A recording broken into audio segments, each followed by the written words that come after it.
YouTube, want to hear another video? Hey man, we got the time Michael Jordan punched Steve Kerr in the face, man. Look, I remember I was doing a little reactions like a couple months ago, and I came across this, and I said I never heard this story a day in my life. So I guess this is really like in depth and really getting into it with how he got punched in the face. No, it's a long 10-minute video, so we're gonna tap into it. But before we do that, make sure you subscribe, comment, and like. And let's get straight into it. The time Michael Jordan punched Steve Kerr. Now, as we all know, Michael Jordan is the greatest player of all time. He's done things that, well, we've never really seen before. And he's always said that the reason why he was so good was because he was so determined. He was so motivated. But the real reason why was because he was so competitive. We all know that. All of the Michael Jordan above, was by to be far honest, the most bro. competitive person, I think. Competitive, strong, fast, can shoot, can dunk, speed, like all of the above, bro. He was just a freak of human nature, bro. Like what Larry Bird say, bro? A god in disguise. That's exactly what he was. I've ever seen. And the amount of stories I've heard, and I'm pretty sure you have too, of Michael Jordan and his competitive nature is just insane. But the story that I'm about to tell you is one that doesn't really get talked about often, and personally, I think it's one of the best Michael Jordan stories, not because of what happened, but because of the end result, and how it affected both players heading into future years as teammates. What happened? As you know, if you're subscribed to the channel, I like to share stories that people don't really talk about, so if you're new around here, be sure to subscribe and enjoy the video. Subscribe, man. We're in the road to 2,000, subscribe. Steve Kerr. Also, very quickly before I get started, is that there's going to be clips of Michael cartoons normally stay behind closed doors and eventually get leaked after the players are retired or just traded away. People can't honestly expect myself and Shaq to be together for 20 years and not have an argument and not have a fight. That's just like fantasy land. That's not going to happen. We had arguments my rookie year, my second year, this year, and we're probably going to have many more arguments. Especially as teammates, bro. Who? Bro, what human thinks that they're not going to have arguments, bro? They're two superstars on the same team. Like, bro, I know for a fact once they lose, somebody yelling at somebody, bro. If somebody yelling at me, we gonna argue. We gonna, yeah. I punch you through? On all that. No. I was swift on the duck. You know? You ducked out of it? Did you throw one back? Yeah, well, we just kind of got into like a pushing and shoving match. If you fight with Michael Jordan, out of all people, I don't think that you should take exception. Not because he wasn't like anyone else, well, technically he wasn't like anyone else, but because of how competitive he is, and Steve Kerr knew that. But bro, Steve Kerr also angles, didn't know what he was thinking, and I quote, "I don't know what the hell I was thinking," laughing as he recalls his scrap with the Chicago Bulls legend in 1995 at the Bulls training camp. It's Michael Jordan, it's the greatest player ever, but I was pretty competitive myself, and I think I kind of play with a chip on my shoulder. I had to, or I wouldn't have made it. Now these Wait, did Steve Kerr really like, do he have a story? Did they do like a podcast and he told his side of the story and what happened? I gotta find that. Words from Steve Kerr are true, but I don't know why. Maybe it's just me, but I can't imagine Steve Kerr in a fight. He just seems like a nice guy. Anyway, that's be the besides ones point, for real. because he obviously was in the fight, and so was Michael Jordan. In fact, I'll let Michael Jordan do most of the explaining because, well, he can obviously explain the story better than I can because he was obviously there. This is coming back after the disappointing playoff game. Everybody was saying it was Scottie Pippen's team, but I was trying to work my way back up to where in '93 it was Michael Jordan's team. Wait, what? Scottie Pippen's team? Wait, Pippen's team. Bro, I didn't know this either. Since when they said that? Bro, Scottie Pippen, bro, in 92, what was that, 91, 92 season, they said it was Scottie Pippen team? Oh, no. Something wrong. I gotta find more about that. Back up to where in '93 it was Michael Jordan's team. So it all started in 1995 when Michael Jordan and Steve Kerr got matched up in a scrimmage. It was very intense. Michael Jordan heard all the critics after the Bulls' playoff loss to the Orlando Magic and intended to silence them. The postseason defeat to the Magic in the conference semifinals, his first series loss since 1990, and many believe that his best years were behind him. I mean, when you think about it now, he literally did just... Hey, y'all, hey, somebody comment and let me know, why did they even say that? Like, I thought he was having an amazing season. What happened? I'm still stuck on that, bro. They ain't really talking about the punch too much, but I'm still low-key stuck on Everybody saying it was Scottie Pippen's team, bro. That really just blew my mind. He's come out of retirement that year, but because Jordan is, well, Michael Jordan, Retired? at 32 years old, Jordan was wanting to prove the haters otherwise. So yeah, the offseason started and this particular scrimmage came around. All Jordan could think about was the haters from the previous season, and he just wanted to prove them wrong. Instead, Phil Jackson, obviously the coach of the Chicago Bulls at that time, thought it would be a smart idea to spice things up a little bit. Retirement. And this one day, Okay. I don't know, I was just in a very feisty mood. And Phil put Steve Kerr opposite of me. But he was giving Steve all the calls. And I'm getting like really ticked off. Anyway, Jordan was furious, and as a notorious trash talker, he and Kerr started talking trash on a couple of possessions, and then it just escalated from there. Now, we all know So he basically took it out on Steve Kerr. That's... that Steve Kerr seems like the nice guy, and to be honest with you, the way that I visioned the event, I think Jordan probably said something a little bit too far. This how I envision it, bro. Y'all know I don't really know too much about it. Look, I'm gonna tell y'all a little quick little listen. They scrimmaging right. Steve Kerr, you feel me? I would assume that Steve Kerr is a nice guy. Boom. All of a sudden, Steve Kerr gets doing this to Jordan. Oh, Mr. Nice Guy talking. Oh yeah, he's under Jordan's skin, bro. Unfortunately, you know what I'm saying, I've never really witnessed somebody being under Jordan's skin, but we found the person. And Jordan just had enough and just said, huh. It was that simple. A story over. It was that simple.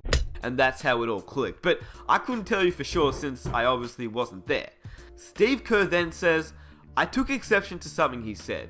So I was talking back, and I don't think Michael really appreciated that. And we got in the lane, and he gave me a forearm shiver to the chest, and I pushed him back. And next thing you know, our teammates were pulling him off me. One thing led to another. Next thing you know, I fouled him real hard. He fouls me real hard. And then before I knew it, I hauled off and just whacked it right in the eye. All the anger, all the comments of people saying that my skills had eroded and I wasn't the same Michael Jordan. And I was letting everything go. Did he drop him, bro? Where's Scotty at? Can I hear solid story? I know he was there, bro. But did, like, a black eye, though? Like, did he really, like, huh?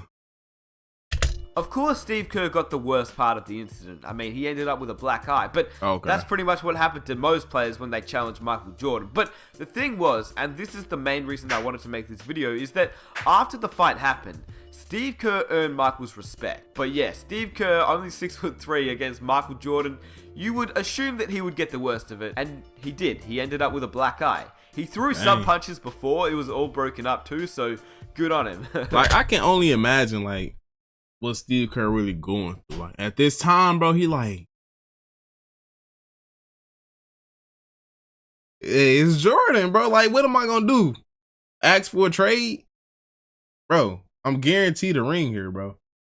I just gotta fake it till I make it. I gotta act cool with him now. Like, yeah, this my yeah. Simple. The next day in practice, I'm looking at Steve. Steve got the biggest black eye. And when I saw him, I went right up to him. I said, you know what?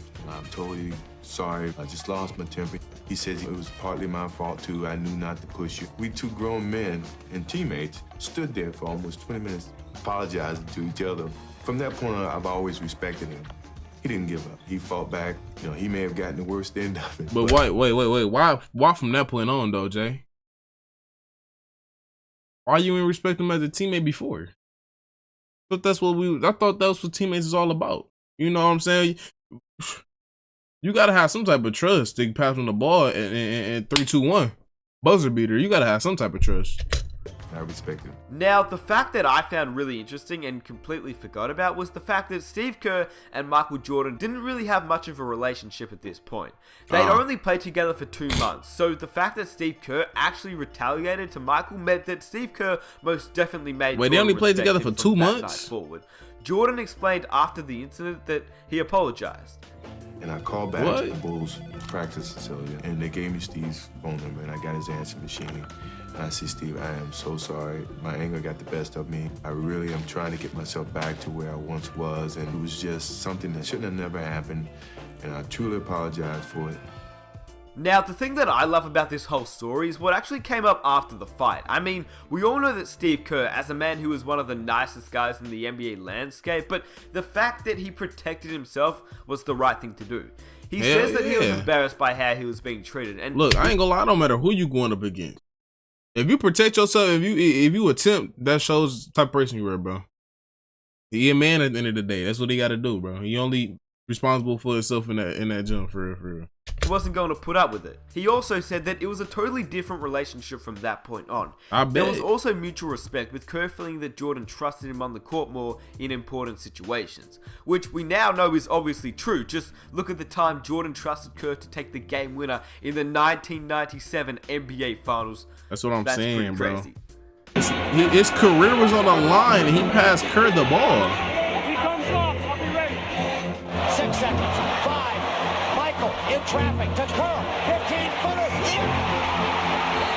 Wait, around this time, shit, that story long gone. Didn't this happen in like 92, 93? This game was in 97, right? Where am I tripping? Now, it has to be said, the Bulls couldn't have been great without their immense talent of Jordan, Pippen, and Rodman, but they couldn't have been historic without coming together with players like Steve Kerr, Kukoc, and Ron Harper. Yeah. The Chicago Bulls avoided major issues. He's not lying though, bro. Those three guys that he just named off, low key, they underrated. Underrated for sure. To the Kerr-Jordan threes add up, and never lost more than 2 games in a row, taking on the characteristics of its coach and its leader. The same relentless that produced the training camp tussle led to arguably the best season of all time. After the incident, the Chicago Bulls finished with a 72-10 record, which lasted as the greatest record of all time until obviously the Golden State Warriors beat it. But I mean, the Bulls won a ring, so I still say it's the greatest record of all time. That is the greatest record. Because how do you have one of the best records in the league in the NBA history? I mean NBA history, and still end up losing? What, bro? You're literally the greatest team in the league, bro. You beat everybody. You lost 9 times. Now, from the NBA landscape and the outside world, from afar, we don't really see what goes on in practices, and we're pretty much unaware of the little day-to-day arguments, but I can almost guarantee you that fights like this, maybe not to this extreme, but fights like this do happen a lot of the time, and it's not always a bad thing. It's just 2 players, 2 competitive players just getting into it, and I think it's honestly fine. I think we should maybe not hear more about it, but we should maybe sometimes get a little bit of insight from NBA players, because I think it's pretty cool hearing stories like this, and sometimes it can ultimately be the catalyst for creating tighter bonds, just like Michael Jordan and Steve Kerr. I honestly think that without the... He said this is his favorite story though. This ain't my favorite story, because I mean I'm just now learning about it for real, and you know what I'm saying, just hearing about it is really like some normal shit though. Like, I'm pretty sure NBA players fight and argue all the time. But y'all just seen Draymond punch Jordan Poole not too long ago. Well, that was like a couple years ago, but I'm like, I mean, a lot of stuff don't get, recorded because they practicing it and shit, but like, bro, they're humans with feelings, bro. It's simple. The scuffle between Michael Jordan and Steve Kerr, the relationship between the 2 players probably wouldn't have been so strong. And I also want to mention the fact that Steve Kerr is probably one of the most genuine people in the basketball world, whereas Michael Jordan, no matter how great he was as a player, which, I mean, he was obviously the greatest player of all time, he really wasn't the nicest bloke, and I'm pretty sure most of us know that. He was a great player, don't get me wrong. I'm not saying his basketball talent was not there. It was the greatest. He is the GOAT. But I'm saying, as a person, I don't think he was the nicest bloke. And that's just part of his nature. That's how he was. That's his competitive nature. I ain't gonna lie, I never really, witnessed Jordan personality for real. Like, I've been seeing his game so much, it kind of, just overbalance his whole his personality, him as a human being, bro. Like, I don't really know how he is for real. I'm pretty sure some of y'all OGs know. Let me know in the comment section. How is Jordan, bro? Is he really a bad person at heart for real? I don't know. I feel like he giving the community what they want. You feel me? Everybody copping new Jordans every week. What more needs to be said? Shit. But no, on a serious note though, I really don't know how he is. Is he happy? Bro, I ain't see Jordan crack a smile since 1998, bro. Seriously, bro. And that's the reason why he was so good. That's just how he was. Ultra competitive. So I'm just saying, the next time you hear about two players getting into it at practice, maybe it's not because they hate each other, alright? Maybe it's the fact that it's just two competitive guys getting into it. And to be honest, it might even bring them closer together on the court. They two guards. And I hope you guys enjoy the video. I just thought it'd be... Hey man, it's life, bro. It happens, bro. I mean, I argue with people before. I mean, it's life, bro. There ain't nothing to be surprised about. I mean, I get that they NBA players and shit, but it ain't like they fighting in a game. Shit, they'll be alright. But man, if y'all enjoyed this video as much as I did, give it a thumbs up. You know what I'm saying? Subscribe if you new, man. I'm telling you, subscribe, bro. Only more bangers from here, bro. I'm trying to work on my craft. I'm trying to put out more videos for you. I'm trying to get better each and every day. So, shit, might as well subscribe now before it's too late, man. But we on to the next one.